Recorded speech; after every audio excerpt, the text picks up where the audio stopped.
Hello friends, तो आज start करते हैं केमिकल रिएक्शन ऑफ साइक्लोएल्केन। हम पिछले वीडियो में डिस्कस कर चुके हैं cycloalkane method of preparation, properties, physical properties, nomenclature of cycloalkane. अगर आपने वो वीडियो नहीं देखी है तो लिंक डिस्क्रिप्शन में दिया गया है, जाकर देख लें।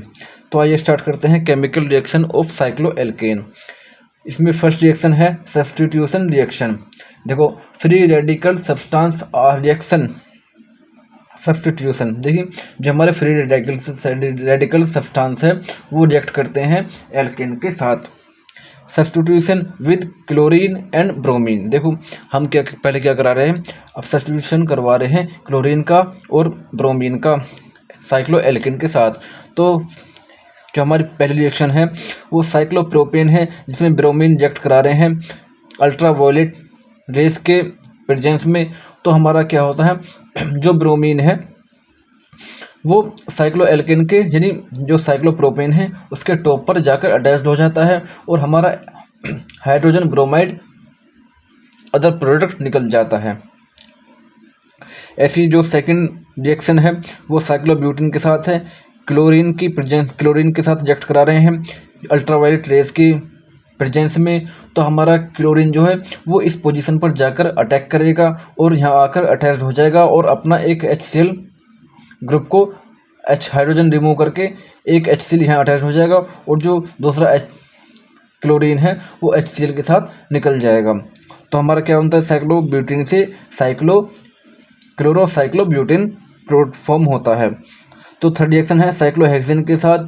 हम रिएक्ट करा रहे हैं क्लोरीन, 2 मॉलिक्यूल्स ऑफ क्लोरीन के यूवी रेस की प्रेजेंस में। तो जो हमारा क्लोरीन है वो जाकर अटैच करेगा इस पोजीशन पर और यहाँ से हाइड्रोजन रिमूव करेगा और जो दूसरा क्लोरीन है वो हाइड्रोजन के साथ रिएक्ट करके HCl बाय प्रोडक्ट में निकल जाएगा। तो addition reaction, ring opening reaction, यानी इसमें क्या होता है, एडिशन रिएक्शन में क्या होता है, रिंग ओपन हो जाती है और एक स्ट्रेच चेन बन जाती है। जैसे addition of chlorine and bromine, यानी यहाँ भी हम एडिशन कर रहे हैं क्लोरीन का ब्रोमीन का साइक्लोएल्केन के साथ।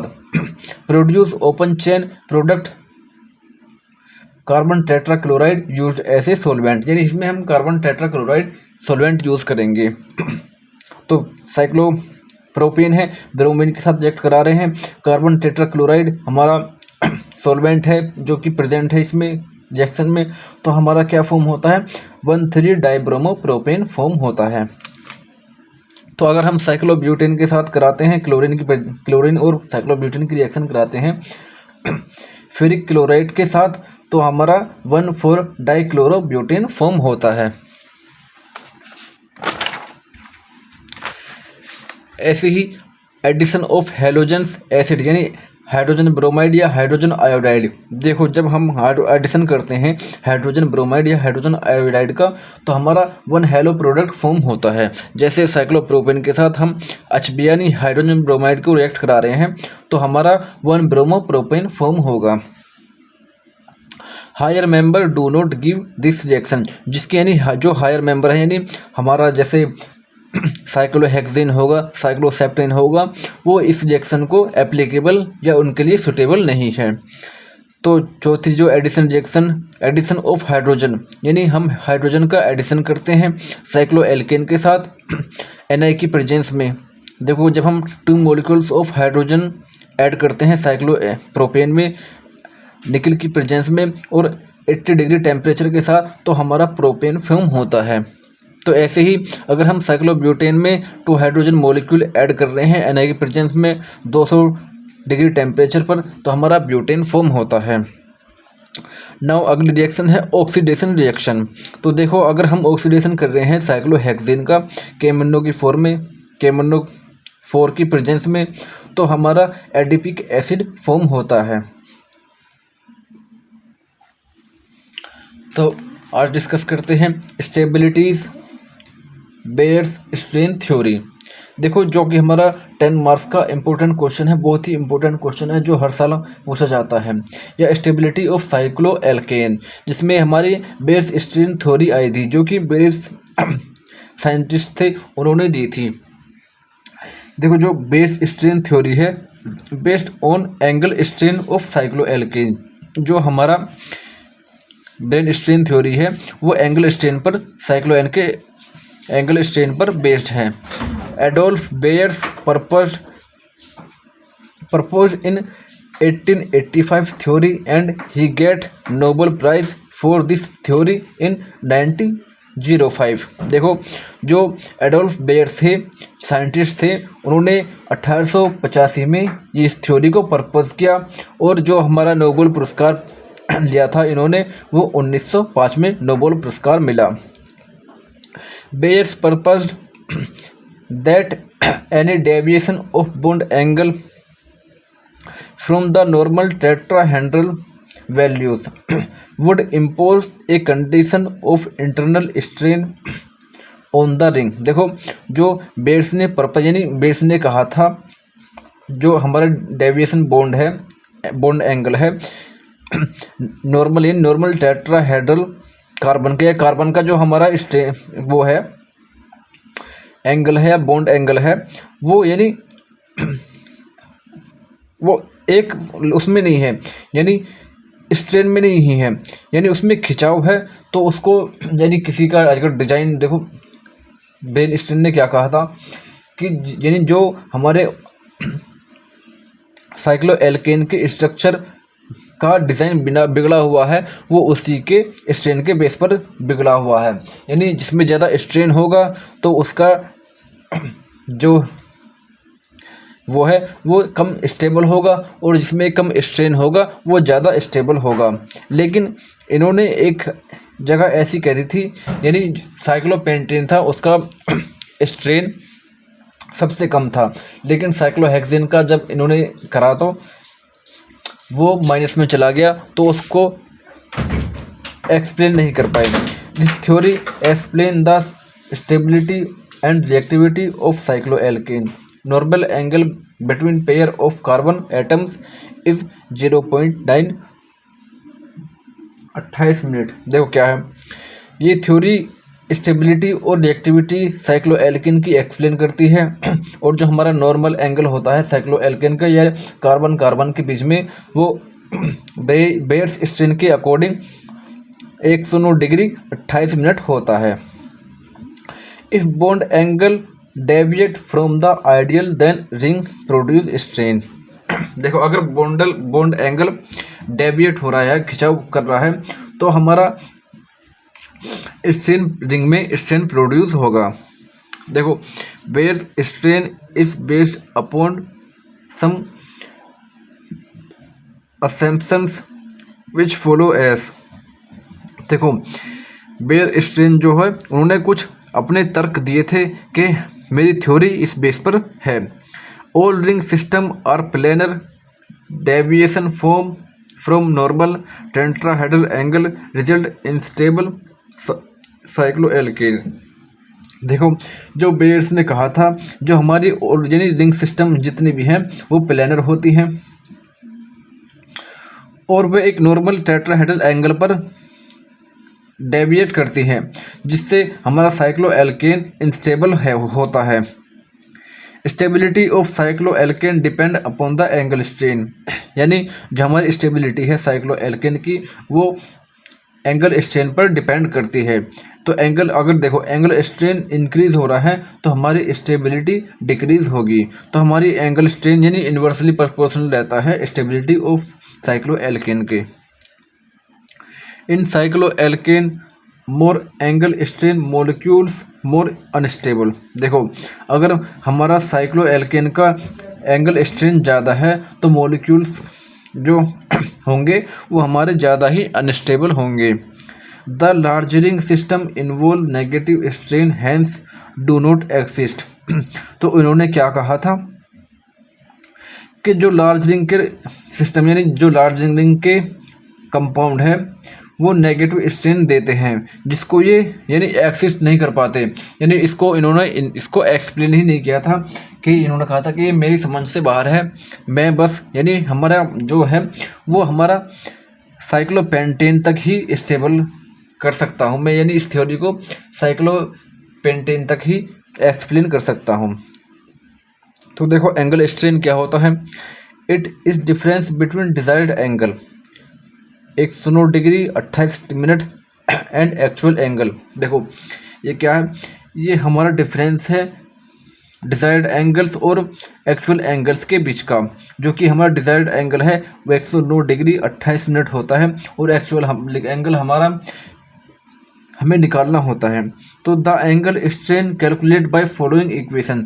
तो बेयर्स स्ट्रेन ने एक इक्वेशन दी थी एंगल स्ट्रेन को निकालने की, तो जो कि है angle strain equal to 1/2 desired angle minus actual angle. तो देखो एग्जांपल देखो तो 1/2 डिजायर्ड एंगल हमारा 109 डिग्री 28 मिनट हो गया और एक्चुअल एंगल जो हमें निकालना है। देखो ऐसे ही एग्जांपल में है साइक्लोप्रोपेन। साइक्लोप्रोपेन का फॉर्मूला होता है C3H6। तो देखो साइक्लोप्रोपेन का स्ट्रक्चर ये है और इसको हम ऐसे भी राइट कर सकते हैं। तो जो हमारा साइक्लोप्रोपेन का है वो एंगल जो होता है वो 60 डिग्री का होता है, लेकिन इसमें स्ट्रेन कितना है, लेकिन जो हमारा डिजायर्ड स्ट्रेन है वो कितना है 109 डिग्री 28 मिनट है। तो अब 60 डिग्री से कितना स्ट्रेन यानी कितने खिंचाव आया, यानी यहाँ से कितने डिग्री पर आया कि हमारा साइक्लोप्रोपेन बना, तो उसी को हम एंगल स्ट्रेन कहते हैं या एक्चुअल एंगल कहते हैं। तो देखो डिजायर्ड एंगल हमारा है 109 डिग्री 28 मिनट, एक्चुअल एंगल हमारा है 1/2 109 डिग्री 28 मिनट माइनस 60 डिग्री। तो देखो 1/2 अगर हम इसमें से इसमें माइनस करेंगे तो हमारा 49 डिग्री 28 मिनट आएगा, जो कि 1 डिग्री में 60 मिनट होते हैं। तो हमारा एक्चुअल एंगल निकल के आता है 24 डिग्री 44 मिनट्स एंगल स्ट्रेन। तो जो हमारा यानी जो हमारी साइक्लोप्रोपेन बनने के लिए एंगल स्ट्रेन से तो हमारा 24 डिग्री 44 मिनट इधर से इधर आया साइक्लोप्रोपेन बनने के लिए। तो ऐसे ही साइक्लोब्यूटेन के लिए दी थी इन्होंने, जिसका फॉर्मूला C4H8 होता है। तो जो इस साइक्लोब्यूटेन का हमारा एंगल होता है वो 90 डिग्री का होता है। तो अब यानी कितना हमारे डिजायर्ड एंगल से ये इस उसमें आए कि हमारा साइक्लोब्यूटेन बन सके। तो डिजायर्ड एंगल हमारा 109 डिग्री 28 मिनट है और एक्चुअल एंगल हमारा 90 डिग्री है। तो एंगल स्ट्रेन निकालना है तो फॉर्मूला लगा 1/2 डिजायर्ड एंगल हमारा 109 डिग्री 28 मिनट था और हमारा एक्चुअल एंगल क्या था 90 डिग्री था। माइनस कर दो इनमें तो 1/2 90 डिग्री 28 मिनट बचेगा। तो एंगल स्ट्रेन हमारा 90 डिग्री 28 मिनट अपॉन 2 तो इक्वल टू आएगा 90 डिग्री 0.44 मिनट्स स्ट्रेन। तो साइक्लोपेंटेन के लिए इसका फॉर्मूला होता है C5H10। तो साइक्लोपेंटेन का हमारा जो एंगल स्ट्रेन एक्चुअल एंगल होता है वो 100 डिग्री होता है।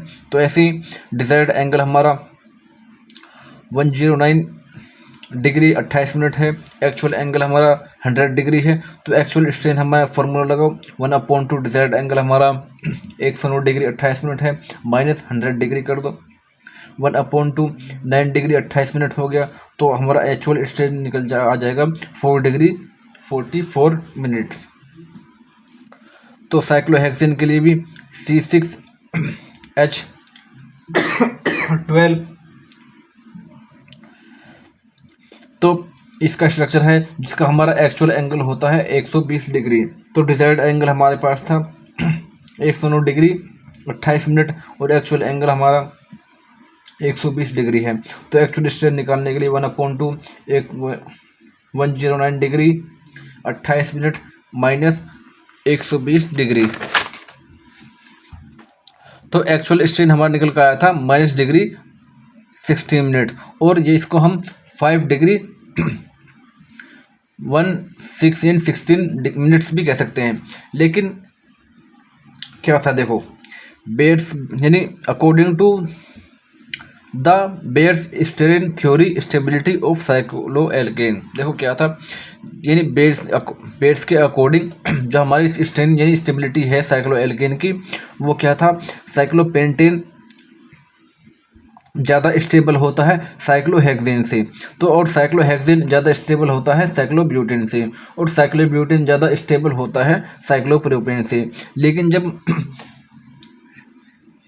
केमिकल रिएक्शन यानी वैज्ञानिक उसकी एक्सपेरिमेंट हुआ तो हमारा साइक्लोहेक्सेन स्टेबल निकला ज़्यादा है साइक्लोपेंटेन से, साइक्लोपेंटेन निकला हमारा साइक्लोब्यूटेन से, और साइक्लोब्यूटेन हमारा स्टेबल निकला साइक्लोप्रोपेन से। तो यहीं से इनकी थ्योरी फेल हो गई यानी इन्होंने साइक्लोपेंटेन को ज़्यादा स्टेबल बताया, लेकिन जब एक्सपेरिमेंट किया गया तो साइक्लोहेक्सेन ज़्यादा स्टेबल निकला। तो फिर बाद में इन्होंने कह दिया था कि मेरी थ्योरी जो है वो साइक्लोपेंटेन तक ही सीमित रहती है, क्योंकि साइक्लोहेक्सेन में माइनस में स्ट्रेन आ रहा था, तो इसके लिए इसको एक्सप्लेन नहीं कर पाए। तो कुछ लिमिटेशन दी है साइक्लो ब्रेन स्टेट की थ्योरी की। तो according to this theories cyclohexane is less stable than cyclopentane. देखो क्या कहा था, जो इस अकॉर्डिंग थ्योरी के अकॉर्डिंग साइक्लोहेक्सेन जो है वो कम स्टेबल है साइक्लोपेंटेन के, जो कि ये गलत साबित हुआ। However cyclohexane and other higher cycloalkane are found to be more stable than cyclopentane. लेकिन जब एक्सपेरिमेंटल किया गया तो साइक्लोहेक्सेन हमारा सबसे ज़्यादा स्टेबल निकला, और अदर साइक्लोहेक्सेन यानी जो कि अदर साइक्लोहेक्सेन एल्केन थे उनसे भी ज़्यादा स्टेबल निकला। और जो लेकिन इन्होंने क्या फाउंड आउट किया था कि जो हमारा साइक्लोपेंटेन है वो ज़्यादा स्टेबल है। This theory gives planar model of cycloalkane, और इस थ्योरी ने प्लेनर मॉडल दिया था साइक्लोएल्केन का, जो कि यानी उसके स्ट्रक्चर को साइक्लोएल्केन के स्ट्रक्चर को बिगाड़ रहा था। This theory only applies on the lower cycloalkanes. Baeyer's was not able to explain the effect of angle strain in longer ring system. देखो जो बेयर्स स्ट्रेन थ्योरी थी वो सिर्फ लोअर साइक्लोएल्केन के लिए ही एप्लीकेबल हुई, और जो बेयर्स स्ट्रेन थ्योरी थी वो ये एक्सप्लेन नहीं कर पाए कि अगर एंगल स्ट्रेन हमारा लॉन्गर रिंग में होगा तो उसको एक्सप्लेन नहीं कर पाए।